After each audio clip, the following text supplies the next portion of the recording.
Hoy en Noches de Census, pagos por cuentas de terceros. Presenta Antonio Aranda.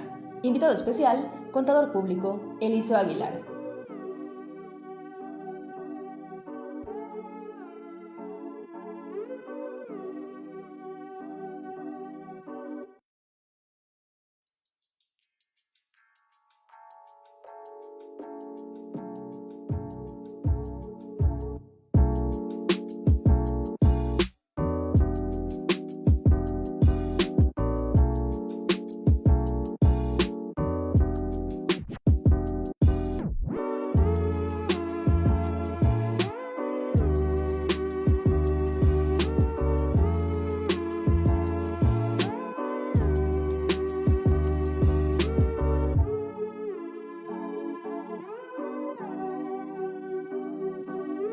Hoy en Noches de Census, pagos por cuentas de terceros. Presenta Antonio Aranda. Invitado especial, contador público Eliseo Aguilar.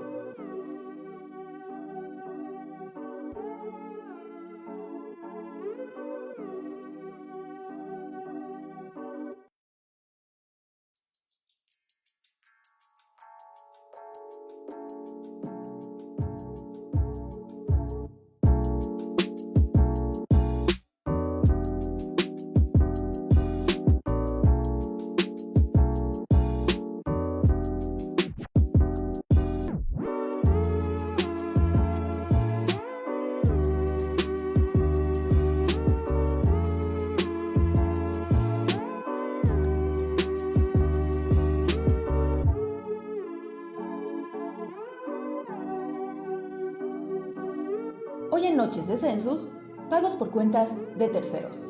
Presenta Antonio Aranda. Invitado especial, contador público Eliseo Aguilar.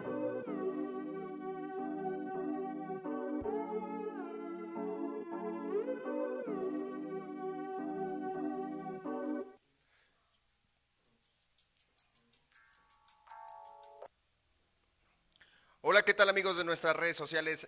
Sean bienvenidos a una noche más de Census. Muy buenas noches, ¿qué tal? ¿Cómo están en la noche de hoy?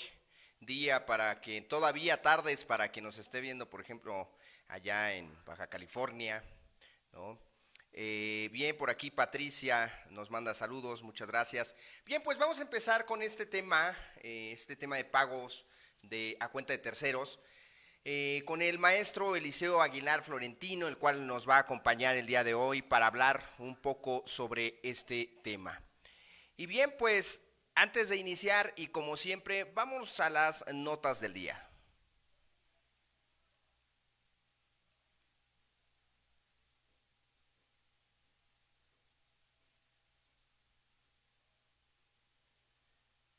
Bien, tras esta pandemia, Ford recortará 1,000 puestos en Norteamérica, en Estados Unidos. La automotriz estadounidense buscaría con este recorte mejorar su eficiencia y afrontar el impacto de la crisis provocada por el coronavirus. Ford informó en abril que en el segundo trimestre del año sus pérdidas aumentaron a 5,000 millones de dólares desde 2,000 millones perdidos en el primer cuarto del año, lo que atribuyó a la crisis del COVID-19. Se respetará fallo popular en consulta sobre expresidentes, sea cual sea, y esto lo dice Andrés Manuel López Obrador. En su segundo informe de gobierno mencionó que va a respetar las votaciones que se lleven a cabo para enjuiciar a los presidentes. Bueno, hasta ahí lo dejamos, ¿no? Entre otras noticias, Zuckerberg donará 300 millones de dólares para procesos electorales en Estados Unidos. Mark Zuckerberg, presidente ejecutivo de Facebook Inc., y su esposa Priscilla Chan donarán 300 millones de dólares para ayudar a que el proceso electoral de Estados Unidos pueda enfrentar las dificultades relacionadas con la pandemia del COVID-19. La suma se donará a 2 organizaciones no partidistas para que recluten trabajadores de apoyo en el proceso electoral, arrienden lugares y compren equipos de protección personal, afirmó Zuckerberg. Recuerden que las elecciones de Estados Unidos son en el mes de noviembre. Y bien, como lo mencionamos, Andrés Manuel López Obrador, en su segundo informe de gobierno, algunos temas que tocó fueron la violencia contra las mujeres. Desde su óptica menciona que existe una reducción, que no hay un aumento en la violencia contra las mujeres, cosas que distan de algunas organizaciones tanto mundiales como nacionales. El caso Lozoya, o la telenovela de Lozoya, o como le queramos llamar, también fue un tema central en este segundo informe de gobierno. Aportaciones de su hermano Pío López Obrador, si fueron aportaciones al movimiento, si es delito, si no es delito, y bueno, qué gran importancia darle a estos temas. Muro de Trump mencionó que bien, pues en esta visita en Estados Unidos habló con el mandatario estadounidense y le informó que pues no, que México no va a pagar ningún muro. Sin embargo, bueno, el muro ya lo tenemos del área en el sur, ¿no? Cambios en el gabinete, también habló sobre cambios en el gabinete. Fueron algunos de los temas relevantes en su segundo informe de gobierno. Obviamente evitó hablar de algunos temas como los económicos, los de seguridad, el coronavirus, entre otras cosas que bien creo que son más importantes de muchos de los temas que tocó en este segundo informe. Sin embargo, bueno, pues fue lo que habló. Remesas. Las remesas suben pese a la pandemia del COVID-19. El envío de dinero por parte de los connacionales hacia México aumentó 7.2% este julio. Con ello, mantienen el buen ritmo presentado pese a la pandemia mundial por el coronavirus. De acuerdo con datos del Banco de México, Banxico, este martes las remesas en el séptimo mes fueron de 3.531.8 millones de dólares frente a los 3.293.7 millones de dólares del mismo periodo del año anterior. Entonces parece ser que nuestros connacionales han enviado remesas y no ha disminuido esta entrada de flujo de dinero y bien, pues ojalá y siga de esa forma. Expectativas empresariales del sector manufacturero respiran y mejoran en agosto.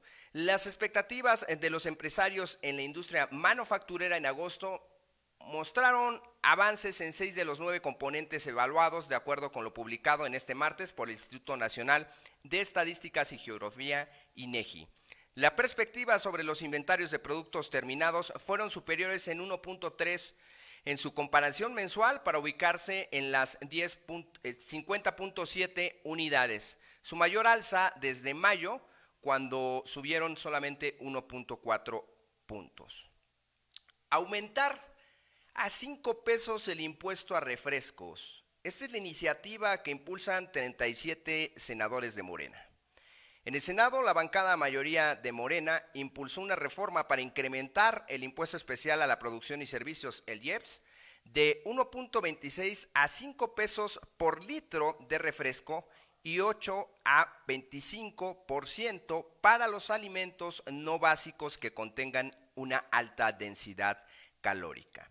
El senador de Morena, Salomón Jara Cruz, y 36 de sus compañeros de bancada, entre ellos el presidente del Senado, Eduardo Ramírez, suscribieron este martes en la Gaceta Parlamentaria una iniciativa de reforma mediante la cual se busca que el gobierno pueda tener recursos adicionales para destinarlos ¿a qué? Bien, pues no sabemos a qué. Sin embargo, bueno, pues es una propuesta de estos senadores de Morena y en particular caso, bueno, mencionar que cuando se hizo esta reforma en años pasados de gravar el IEPS a las bebidas azucaradas, en este caso a los refrescos, no hubo como tal una disminución del consumo de los mismos, que era lo que se buscaba en ese entonces. Simplemente fue una medida recaudatoria y creo que aquí lo puntualizan también estos 37 senadores de Morena con esta propuesta, esta iniciativa en la Gaceta Parlamentaria que acaba de salir. Hasta aquí, amigos, las notas del día. Regresamos.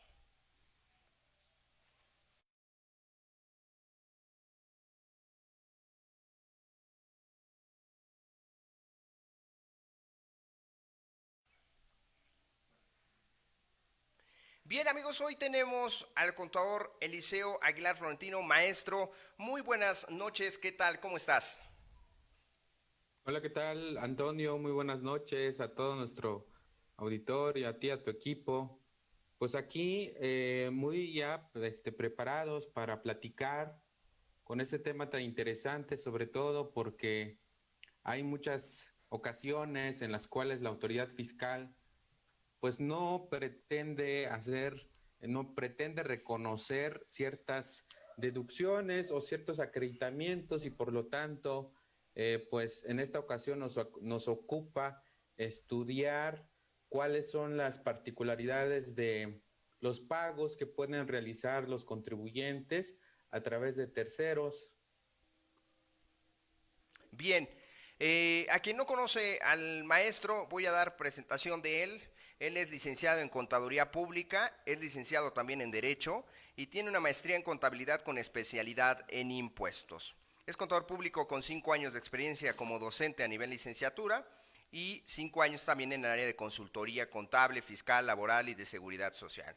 Es el tema que hoy nos atañe, el pago de terceros. ¿Qué podríamos mencionar, maestro, sobre este tema cuando una persona, sobre todo los empleados o puede ser un tercero también, que se le da dinero para que pague a cuenta de la empresa algún tipo de gasto? ¿Qué tiene que cumplir esta persona? ¿Qué requisitos fiscales tiene que existir para que esta deducción proceda y bien el fisco pues no la eche para abajo?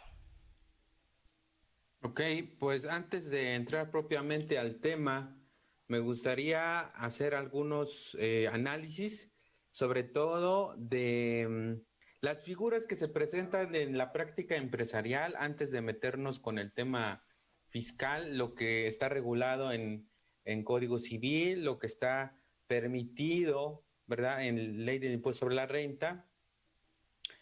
Por práctica empresarial, en muchas ocasiones las empresas tienen la necesidad de pagar ya sea a un proveedor, a un acreedor bancario, a los trabajadores o realizar diversas erogaciones, pero a veces se ven imposibilitados de realizarlo por su cuenta bancaria o por sus propios medios. Entonces, si nos remitimos a lo que menciona el Código Civil o lo que establecen diversos artículos del Código Civil, encontramos una figura encontramos diversas figuras, pero yo creo que una de las figuras más recurrentes y que a veces la autoridad fiscal pareciera que no conoce de este tipo de figuras, me refiero, por ejemplo, al contrato de mandato, en donde ya propiamente el Código Civil reconoce que una persona puede indicarle, darle instrucciones a otra persona para que esta última realice actos jurídicos por cuenta de aquel. Eso es lo que, palabras más, palabras menos, claro, no me sé exactamente la disposición del Código Civil, pero eso es a grandes rasgos lo que dispone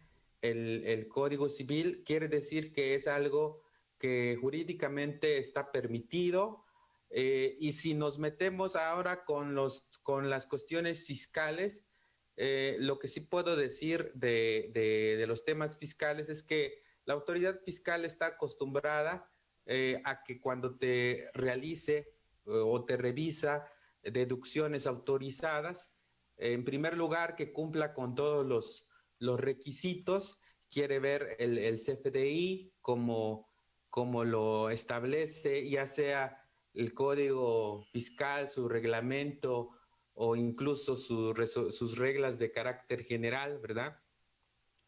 Y después de esta situación, creo que el siguiente punto que le pone énfasis a la autoridad fiscal es la forma de pago, ¿sí? La forma de pago le da especial interés porque, en primer lugar, el artículo 27, en su fracción tercera, nos indica que para que las deducciones puedan ser deducibles, para que se puedan proceder, para que se puedan considerar como deducibles, pues deben de cumplir con un requisito, una modalidad de pago, cuando estos pagos sean superiores a 2,000 pesos. Yo me gustaría partir de esa idea, me gustaría iniciar con esa introducción.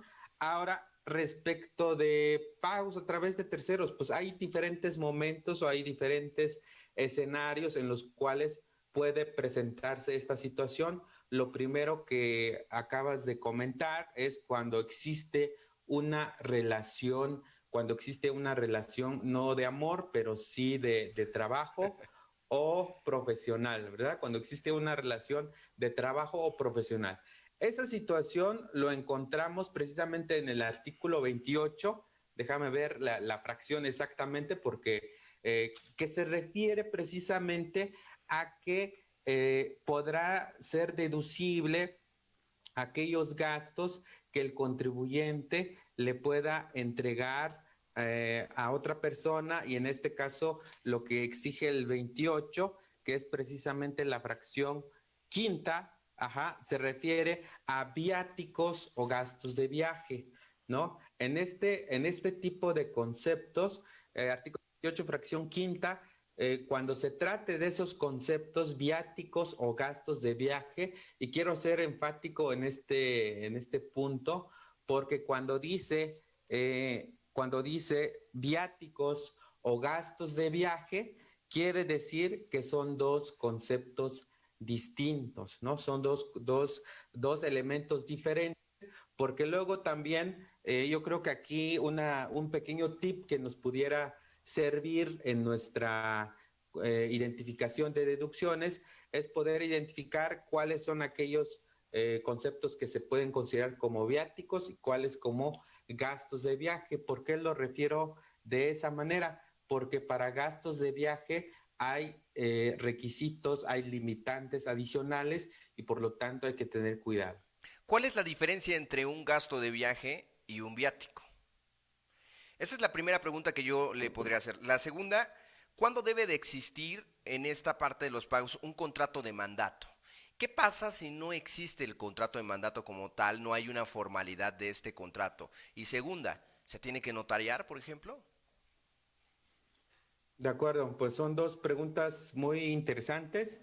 En primer lugar, por ejemplo, para poder identificar la distinción entre viáticos y gastos de viaje, considero que en este caso debemos de identificar si a quien le estoy entregando es un trabajador, si se trata de un trabajador, evidentemente se trata de un viático, sobre todo si lo podemos acreditar de que ese viático va relacionado directamente con la actividad de la empresa. ¿Por qué lo digo de esta manera?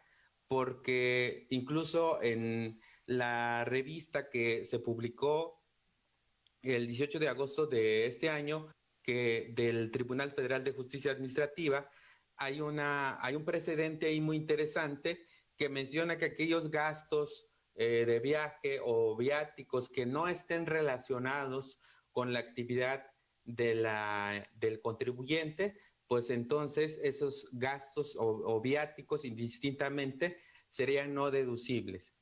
Gastos de viaje precisamente hace referencia, y ya sea a funcionarios o a directivos de una organización o de una empresa o del contribuyente, en los cuales pues a lo mejor no van a realizar una actividad operativa o una actividad propia de un trabajador, pero van a realizar ese gasto es necesario, es relacionado con la actividad del contribuyente, y por lo tanto esa primera distinción yo creo que es importante precisarla, porque las limitantes que pone el artículo 28 precisamente están vinculadas con los gastos de viaje, pero no para los viáticos. Mejor dicho, el tema de viáticos son otros criterios lo que se tiene que seguir. Y respecto a la siguiente pregunta sobre el tema de mandato, recordemos que en materia civil hay diferentes formalidades que exigen los diferentes contratos, ¿no? Hay algunos contratos que exigen escrito privado, ¿sí? Que puede celebrarse por dos personas en hojas blancas sin tanto requerimiento, con los contenidos que menciona o que requiere la ley, y únicamente de esa manera. Sin embargo, hay otros contratos en los cuales se requiere una solemnidad, como lo puede ser celebrado ante notario público, en su caso, la inscripción en el Instituto de la Función Registral o Registro Público de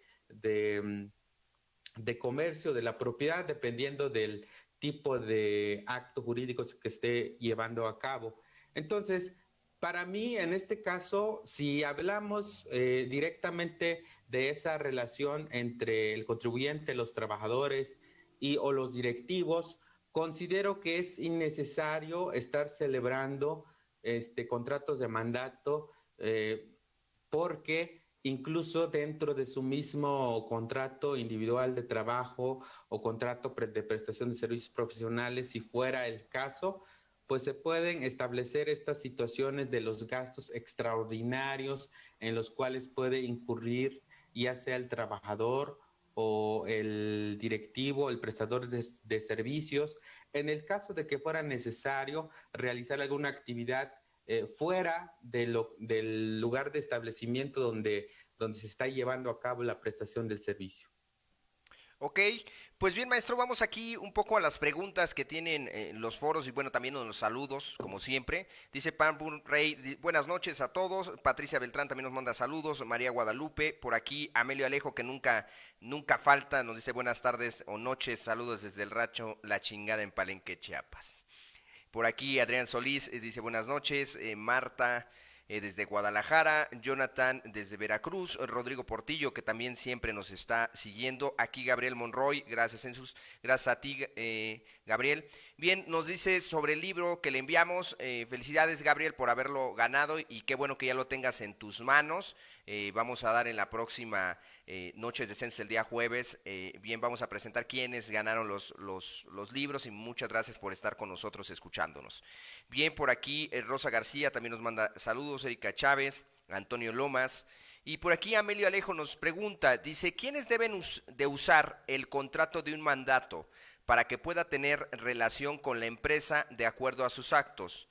Este debe o no tener una fe pública para que la autoridad pueda acreditarla que si existe la relación del tercero, es decir, el de la empresa. Bien, amigos, recordarles que ustedes pueden hacer sus consultas y sus preguntas para que las compartamos en esta parte, en esta sección, en esta charla con el maestro Eliseo Aguilar. Entonces, adelante, maestro. Gracias. Pues fíjate que es una pregunta importante porque también dentro del Código Civil encontramos dos tipos de, dos tipos de clasificación y a su vez existe una subclasificación. Me refiero, por ejemplo, al tema de los poderes, ¿no? En muchos casos, cuando el tercero que se le está otorgando este mandato, en muchas ocasiones es necesario que se le indique o que se le otorguen poderes ya sea generales o en su caso poderes especiales. Habrá que revisar qué tipo de actos jurídicos se le está encomendando, porque por ejemplo, si hablamos de poderes especiales, lo más tradicional o lo más frecuente pues son aquellos, por ejemplo, de actos de administración, de pleitos y cobranzas y actos de dominio. Entonces, habrá que identificar precisamente cuáles son los actos que se le está encomendando al tercero para que se pueda revisar si realmente requiere de una fe pública o en su caso es suficiente que sea a través de un escrito privado. Habrá que revisar esos temas y principalmente la magnitud de los actos jurídicos que se van a celebrar. Habrá que revisar particularidades del contrato para que finalmente se pueda aterrizar lo que más conviene.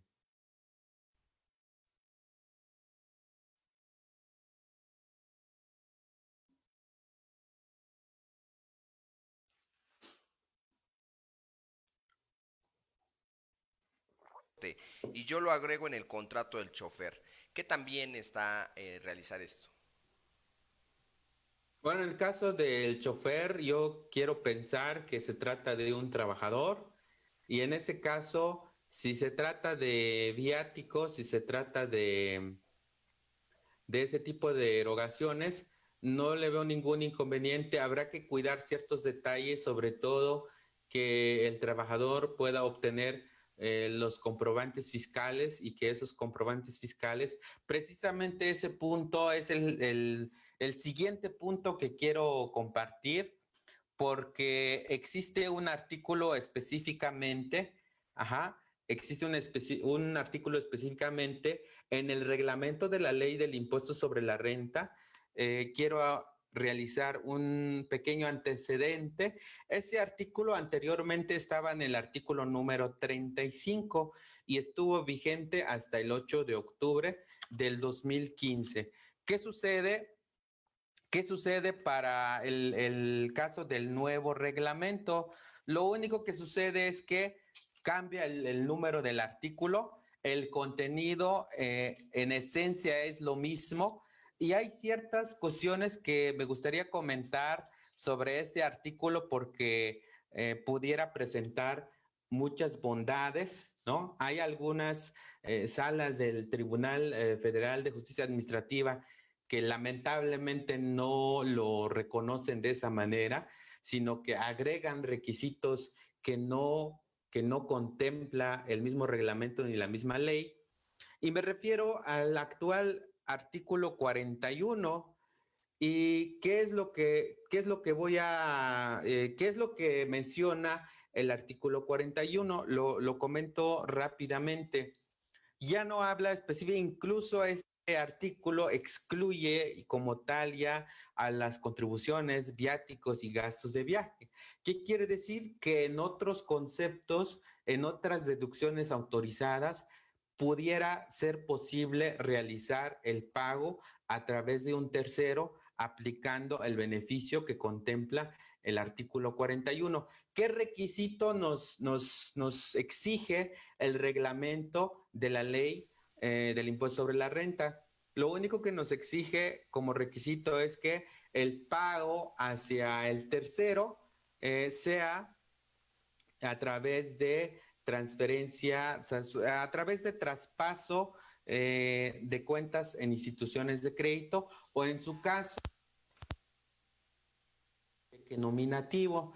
Lo cierto es que el mismo artículo 41 actual, antes 35, no exige en ninguna manera que el pago del tercero hacia nuestro proveedor, llamémoslo así, sea con medios electrónicos, nunca lo establece. Hay algunos, le reitero, hay una sala específicamente, me parece que es la del sureste, en la cual no establece requisitos adicionales a lo que dice el reglamento. Y la obligación del tercero, en este caso, es obtener el comprobante fiscal a nombre de quien, bueno, que aparezca el Registro Federal de Contribuyentes a favor de quien se está realizando la erogación.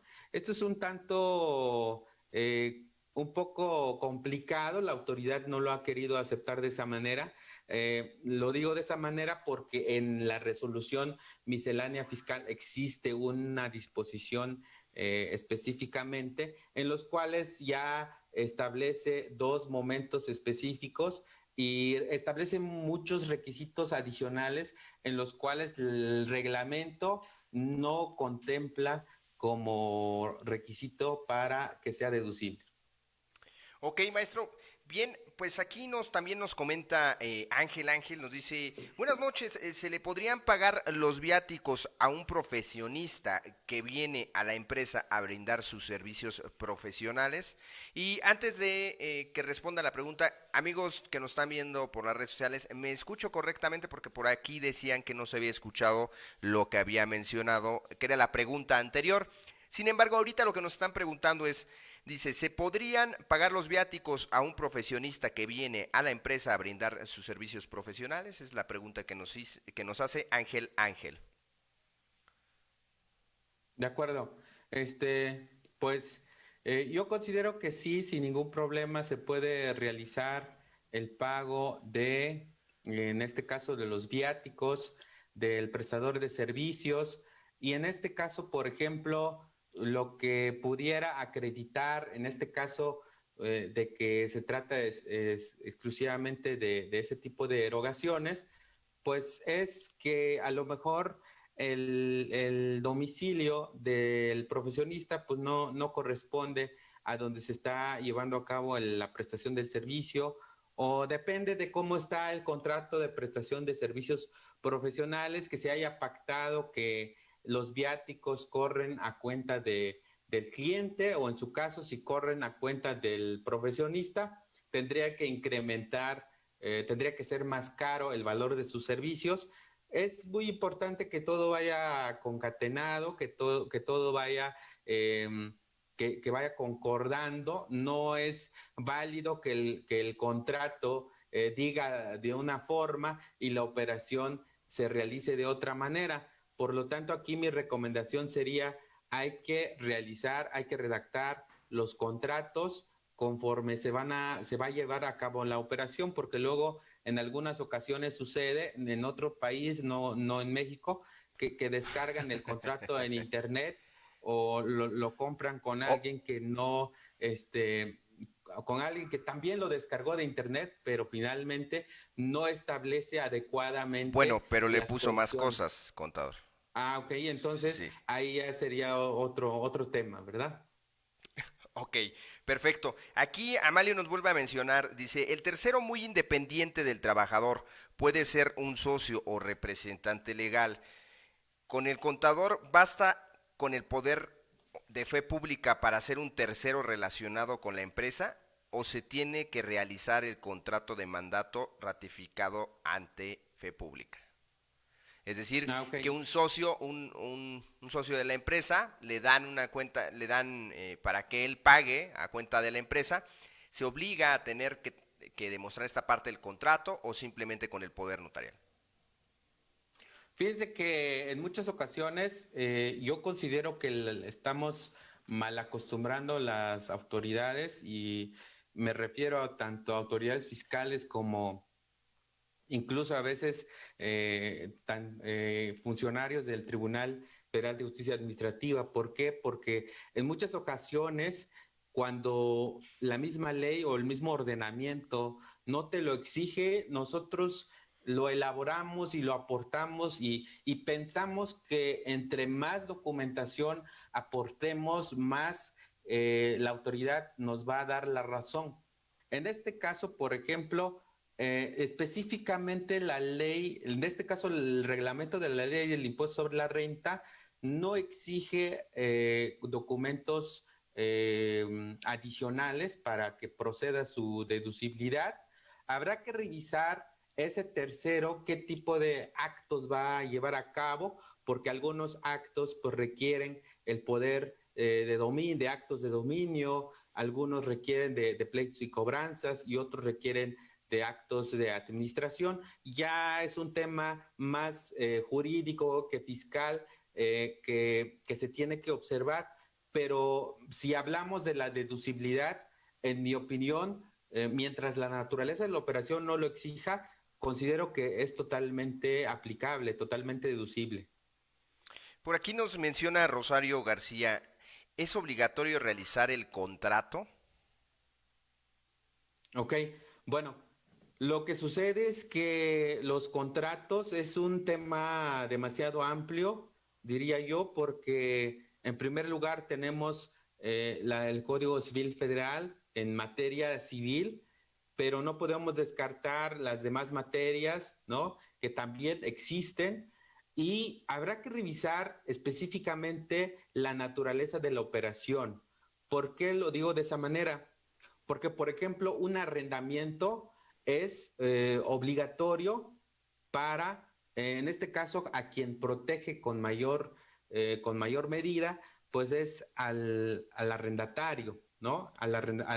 Perdón, al arrendador, ¿no? Entonces, protege en mayor medida. Eh, al, al arrendatario, pues, le puede no dar tanta importancia al documento. Igual, por ejemplo, en materia laboral, el patrón, pues lo que va a depender mucho, su protección en materia laboral, pues es un contrato. Sin embargo, un trabajador, pues no es necesario, ni siquiera, por ejemplo, para acreditar una relación laboral, pues puede acreditarlo con otros medios, no necesariamente un contrato. Entonces, habrá que atender específicamente la naturaleza de la operación y la legislación aplicable. Habrá que revisar esos puntos para concluir si es necesario descargar un contrato de Internet, pero adecuarlo a las circunstancias específicas y las leyes, o en su caso, pues puede ser que revise algunas otras formalidades que exige la ley, ya sea ante notario público o en su caso inscribirlo ante ciertos organismos. Ok, bien. Amigos, antes de seguir con el tema, les voy a compartir el link donde pueden descargar nuestra revista Sentido Empresarial en nuestro tercer número, que ya estamos trabajando en el próximo, en el cuarto número, pero aquí los tienen, el tercer número que ya salió la semana pasada. Lo pueden descargar si se perdieron también, y lo hemos mencionado, se perdieron del primero y del segundo, lo podrán también descargar, donde ha estado Martín Rojas Tamayo. Ha estado también el maestro Eliseo Aguilar Florentino, Vicente Ortiz Justis, el maestro Vicente Ortiz Justis, el licenciado José Antonio Soto Magaña también, el contador Enrique, también ha estado aportando en esta revista en su tercer número en el contenido. Bien, pues lo pueden descargar aquí. Recuerden, se pueden meter a www.censusonline.mx, que es nuestra página, y ahí van a poder descargar todo lo que es el contenido de nuestra revista Sentido Empresarial, y que está completamente gratuita para ustedes, para que tengan acceso a ella. Y bien, pues recordar toda la parte de ponencias que tenemos ya ya estamos en septiembre, maestro Eliseo, ya nos alcanzó el 9 y ya falta muy poquito, ¿no? Para acabar prácticamente el año, ya son escasos, que es octubre, noviembre, diciembre, ¿no? Estamos hablando de 4 meses y ya prácticamente habremos salido del 2020, que la verdad por esto de la pandemia pues ni se sintió, es como si no hubiese existido, o así muchos la pasaron, ¿no? Y bien, pues ojalá y puedan descargar, y recordarles nuestras redes sociales. En YouTube nos pueden encontrar, también en Facebook, que ahorita están viendo, obviamente en Instagram, y también en Spotify, donde pueden escuchar nuestros audios que estaremos grabando y que estaremos subiendo también, y que ya están bastante material ahí con ustedes, entonces pueden descargarlo. Regresando al tema, recordarles que ustedes y sus preguntas pues al final hacen de una u otra manera este programa realidad. Muchas gracias. ¿Algo más que compartir, maestro Eliseo, sobre esta parte de pago de terceros? Pues sí me gustaría que revisáramos específicamente lo que dispone el artículo 41. Voy a compartir mi pantalla para que podamos revisarlo con detenimiento. Ese artículo 41 es actual, anterior, reitero, del reglamento anterior, es el artículo 35, y menciona lo siguiente: cuando el contribuyente efectúe erogaciones a través de un tercero, excepto tratándose de contribuciones, viáticos o gastos de viaje, quiere decir que este tipo de erogaciones no aplica estos requisitos. ¿Por qué? Porque precisamente ya están en el artículo 28 fracción quinta que acabamos de comentar, ¿no? Deberá expedir cheques nominativos a favor de este o mediante traspaso desde cuentas abiertas a nombre del contribuyente en instituciones de crédito o casas de bolsa a la cuenta abierta a nombre del tercero. Entonces, el primer requisito es que el pago, ¿sí? Que el pago del contribuyente con el tercero sea a través de cheques nominativos. Ojo, aquí dice cheques nominativos o traspasos desde cuentas abiertas en instituciones de crédito. Este es el primer requisito. Y segundo requisito, y cuando dicho tercero realice pagos por cuenta del contribuyente, estos deberán estar amparados con comprobante fiscal a nombre del contribuyente. Entonces, esos son los requisitos que exige el reglamento. Sin embargo, hace ratito les comentaba que existe una regla que impone obligaciones adicionales en los cuales pues sí está un poco complicado de cumplir todas porque considero que son exagerados los requisitos que impone esta regla y en muchos casos es muy extraño o no es muy común que el Tribunal Federal de Justicia Administrativa o en su caso algún colegiado pueda declarar que una regla de resolución miscelánea fiscal, ya sea inconstitucional o sea contraria a los principios de reserva de ley o en su caso, pues que no esté sujetándose al principio de supremacía. Son cuestiones que son muy raros, pero por ejemplo, también encontramos una publicación relevante en el tribunal, en la revista del tribunal, en donde precisamente una de las reglas del año 2015, pues es declarada que no respeta ese principio no recuerdo si es de reserva de ley o supremacía de ley, pero en pocas palabras va más allá de lo que exige el reglamento o la ley en su caso. Yo creo que una de estas reglas, me refiero a la regla 27113, que precisamente establece varios lineamientos, varios requisitos complicados de cumplir, a mi parecer, y que van más allá de lo que exige el reglamento.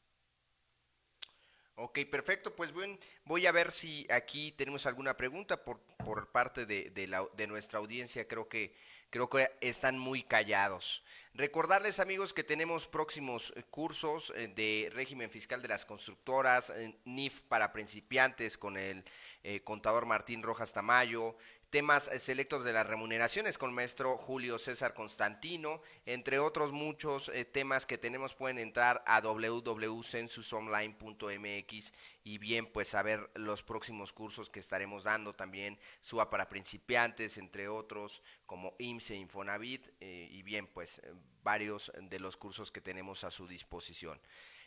No sé, maestro, pues aquí ya las preguntas que han mencionado las personas creo que se han resuelto. Espero que aquí nos mencionen alguna otra. Y bien, pues quedar con usted sobre esta parte de ahondar un poco más en los contratos. En este caso el contrato de mandato ya hablábamos que sí es necesario cuando se da o cuando se tiene que llevar a cabo esta solemnidad del contrato.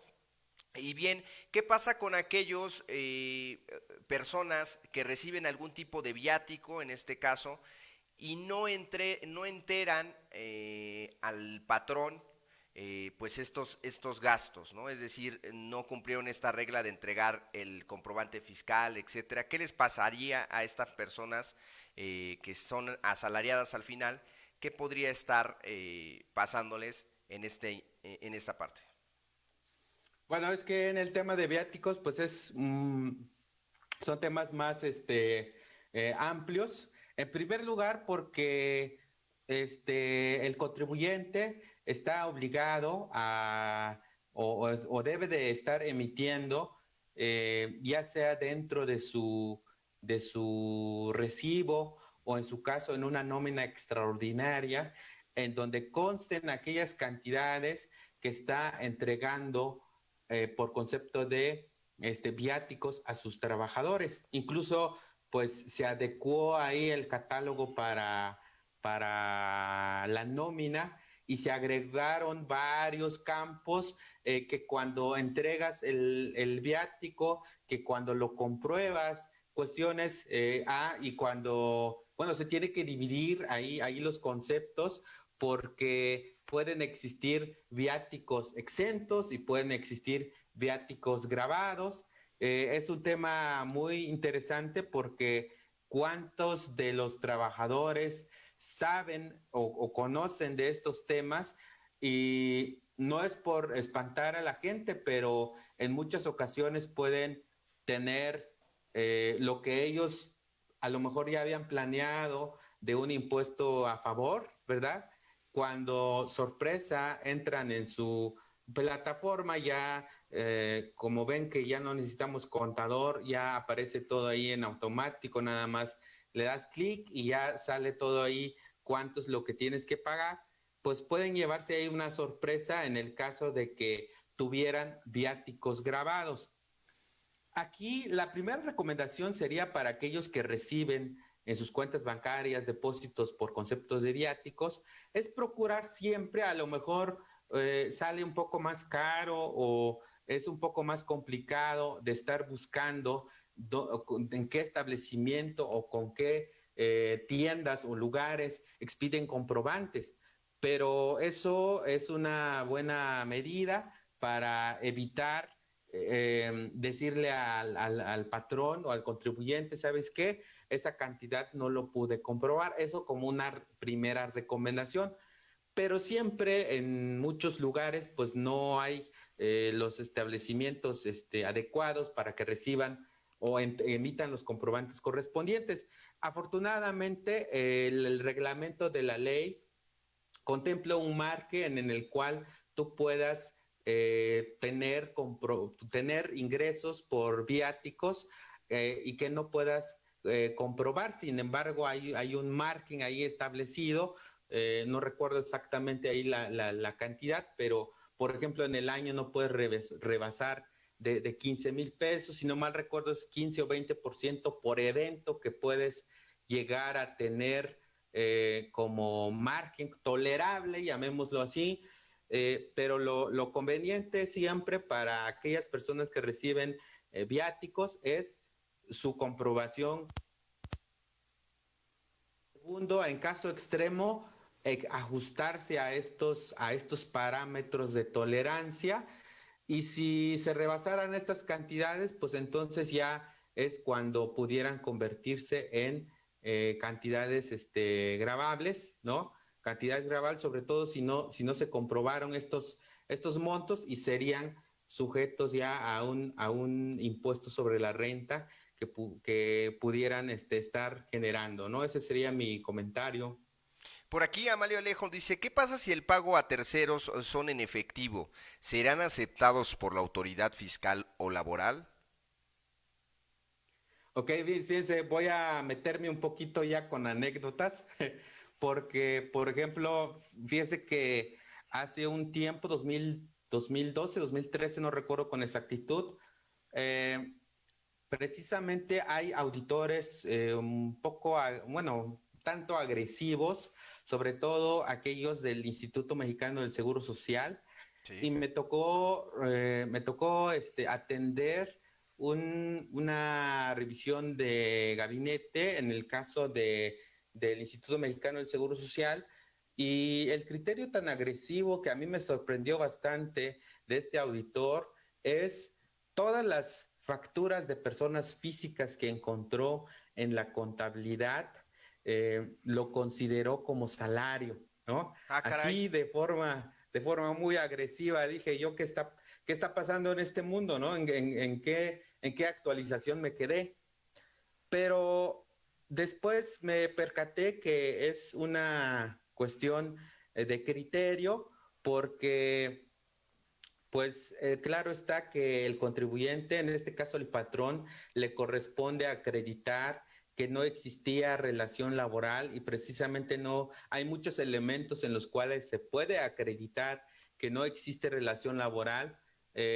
Una de ellas puede ser que el prestador de servicios o la persona física con actividad empresarial pues tiene otros clientes, ¿no? Y sobre todo que no existe una subordinación que realiza la actividad por su cuenta con herramientas de trabajo propios.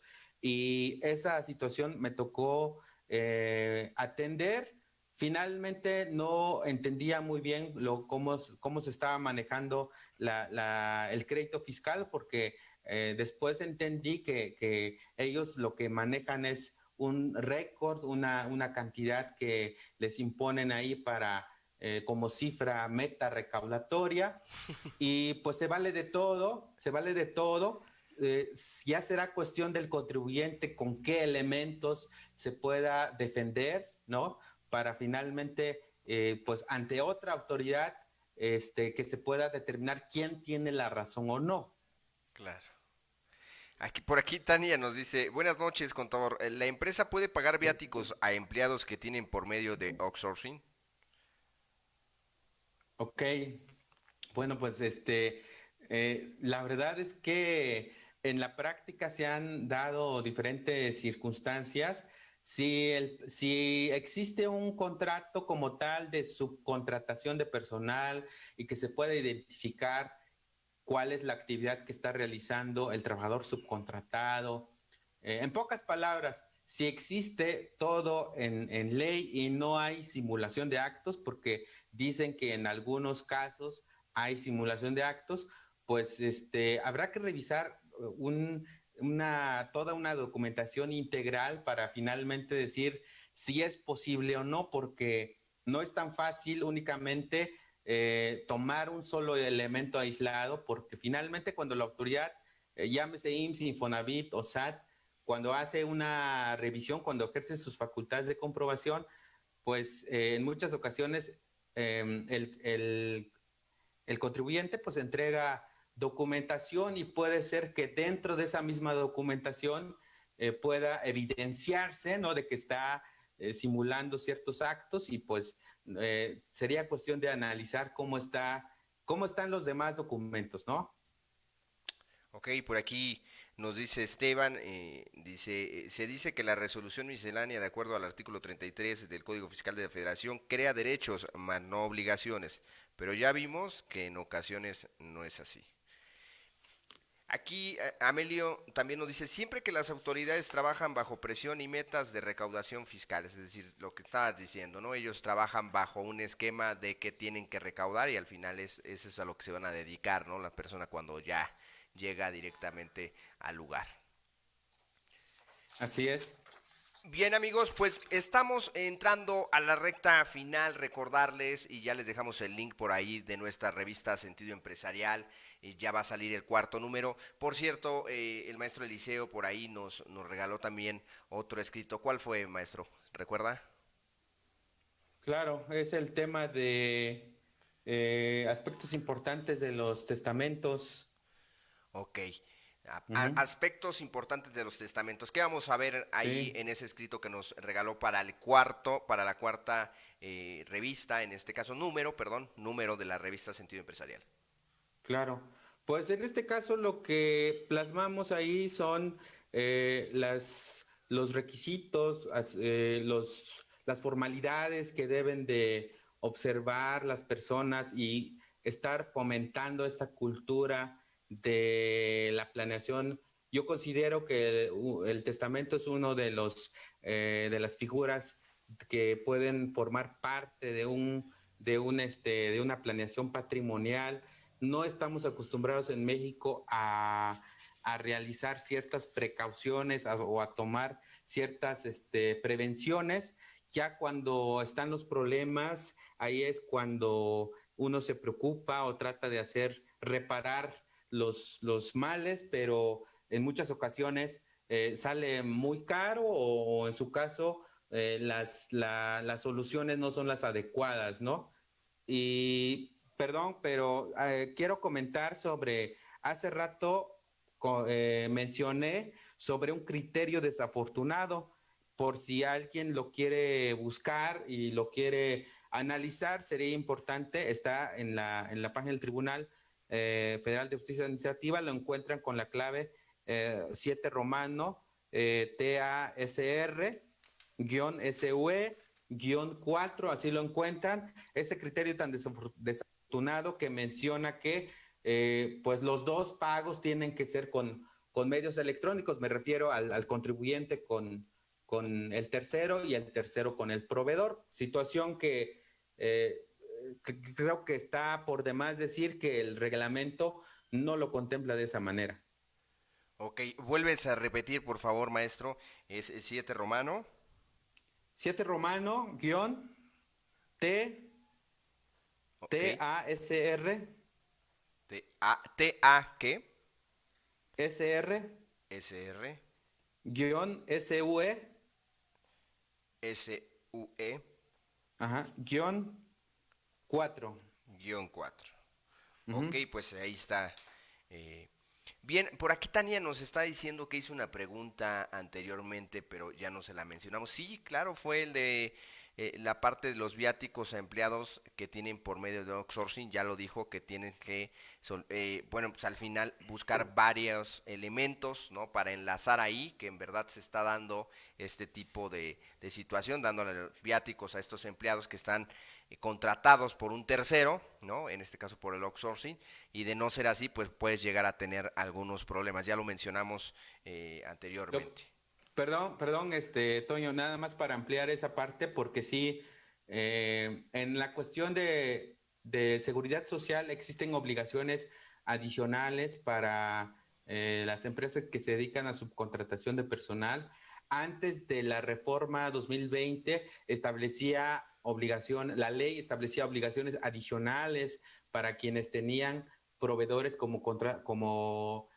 que ofrecían estos servicios de subcontratación de personal. Entonces, a lo que voy es que no debemos de tomar un solo elemento aislado para determinar si es posible realizarlo o no, porque finalmente aquí entiendo que el trabajador el contrato individual de trabajo o en su caso colectivo, pues lo tiene la prestadora de servicios con el trabajador. Entonces se puede pensar que quien puede hacer esos pagos de viáticos es el patrón directamente, ¿verdad? Claro. Pero en este caso, pues existe recordemos que en materia de subcontratación, pues existe esta responsabilidad compartida sobre el tema de los trabajadores y en caso extraordinario, pues pudiera sujetarse con los temas de pagos a través de terceros, pero siempre y cuando esta relación o este tipo de figura esté correctamente, ¿no? Sí, aquí menciona Rosario, dice, ahí es donde de plano quedaría descartado el pago con efectivo. Es correcto. Bien amigos, pues bien, estamos llegando al fin de esta noche de Census. Muchas gracias por estar con nosotros. Recordarles en nuestras redes sociales, en Spotify nos van a encontrar en YouTube, nos van a encontrar también en Telegram, también nos encuentran en www.censusonline.mx y en Instagram como CensusMX2. Ahí nos pueden seguir también con nuestro contenido. Y por otra parte, descarguen la revista de este tercer número. Ya estamos realizando el cuarto y bien estará disponible ya en algunas semanas el cuarto número. Hoy en día está presente el tercer número de revista completamente gratuita. Lo pueden descargar de www.censusonline.mx. Bien, pues el tercer número de Sentido Empresarial, el cual pueden ustedes bajar. Maestro, pues bien, ya entrando en esta última etapa, por aquí nos dice Rosario, ¿los gastos de viaje son los que tienen limitantes? Esto es pregunta. Claro, sí, es correcto. Si revisamos el 28, el artículo 28, ese es lo correcto porque si no me van a decir 28 de qué estamos hablando, ¿no?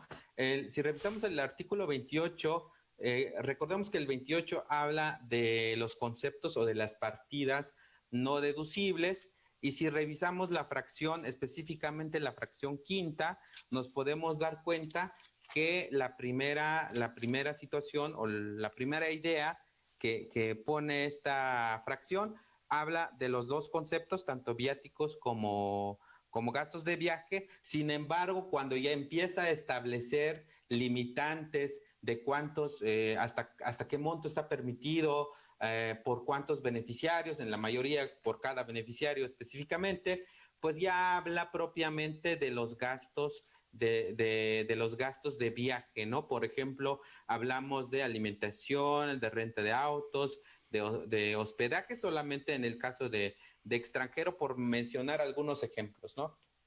Ok, pues espero, Rosario, que haya quedado resuelta la duda. ¿Algo más, maestro, que nos quiera compartir?